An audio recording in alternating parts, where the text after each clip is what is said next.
আমি একটা বয়স্ক মহিলাকেও দেখেছিলাম, সুন্দর মতো মাগরিবের নামাজ হলো, নামাজ পড়লো মাশাআল্লাহ। নামাজ পড়ার পরে বলছে, বাবা আমি এখন কোরআন পড়বো। ঠিক আছে মাশাআল্লাহ, দাদি পড়েন। দাদি কোরআন পড়া শুরু করলো, এক পারা কোরআন পড়ে শেষ। খেতে বসো, খেতে বসলাম, খাওয়া দাওয়া শেষ। দাদি, এই সমাজে দুইটা জিনিস খুব রেয়ার। এক, কুমারী মেয়ে খুঁজে পাওয়া খুব রেয়ার। ঠিক আছে, ছাকনি দিয়ে ছাকলেও দেখবেন কুমারী মেয়ে খুঁজে পাচ্ছেন না। জন্ম যখন হবে তখন বুকিং দেওয়া লাগবে।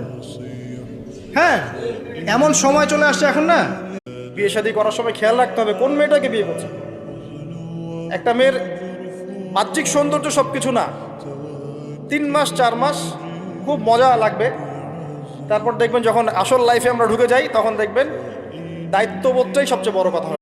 3 বছর, তিনটা বছর, 3 ঘন্টা না, 3টা বছর নবী সাল্লাল্লাহু আলাইহি ওয়াসাল্লামকে সাহাবীদেরকে একসাথে কিছু পাহাড়ের নিচে, ওটাকে বলে শিয়ারে আবু তালেব, এখানে রেখে দেওয়া হয়েছে 3 বছর বয়কট।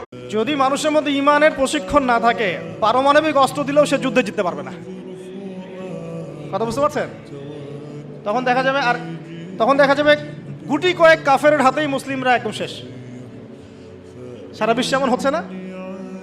যখন আপনি সবসময় পরকালকে, আল্লাহকে, তার রাসূলকে প্রাধান্য দিবেন, দিনকে প্রাধান্য দিবেন, দুনিয়া আল্লাহই গুছিয়ে দিবেন। আর যখন আপনি দুনিয়াকে সর্বোচ্চ অগ্রাধিকার দিবেন, দিন আপনার কাছ থেকে দূরে সরে যাবে। দিনের একটা গায়রত আছে, একটা ব্যক্তিত্ব। একটা মেয়ের যে চরিত্র খারাপ এটা বোঝার জন্য এতটুকু যথেষ্ট যে ও মোটর সাইকেলের পিছনে বসছে কিভাবে এটা দেখবেন। একটা আপনার শালীন দিনদার স্ত্রীকে নিয়ে যদি আপনি মোটর সাইকেলে জানো, দেখবেন তার বসার ধরনটা কেমন। আর যাদের সাথে যে আল্লাহ পাক আপনাকে বাঁচিয়ে রাখতে পারেন, সে আল্লাহ পাক আল্লাহর পথে সময় দিলে আপনাকে অফুরন্ত রিজিকও তো দিতে পারেন না? আপনি আল্লাহর হয়ে যান, বাকি সব আল্লাহ আপনার দায়িত্ব নিয়ে নেবেন ইনশাআল্লাহ। আপনি নিজে আল্লাহর হয়ে যান, আপনার সব কিছু দায়িত্ব কে নিয়ে নেবে? আল্লাহ নিয়ে নেবে। আল্লাহ পাকের দরবারে অগণিত শুকরিয়া যে আল্লাহ পাক আমাদেরকে তার নিজ অনুগ্রহে মুসলিম পরিবারে জন্মগ্রহণ করার তৌফিক দিয়েছেন।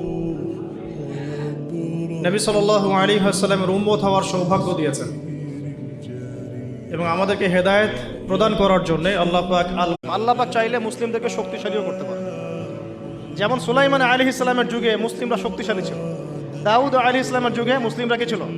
শক্তিশালী ছিল। উমর ইবনুল খাত্তাবের যুগে মুসলিমরা শক্তিশালী ছিল। আল্লাহ পাক চাইলে ওই রকম করেও নিয়ামত দিতে পারেন, আবার এভাবে পরীক্ষা নিতে পারেন। দুটো বিষয় খেয়াল রাখবেন, দুটো বিষয়। এক হচ্ছে মাঝে মাঝে মনের মধ্যে কিছু আমল করার ইচ্ছা আসে না? মনে হলো যে আচ্ছা একটু 10টা আয়াত পড়ি, মনে আসে না? মাঝে মাঝে এমন মনে হয় না?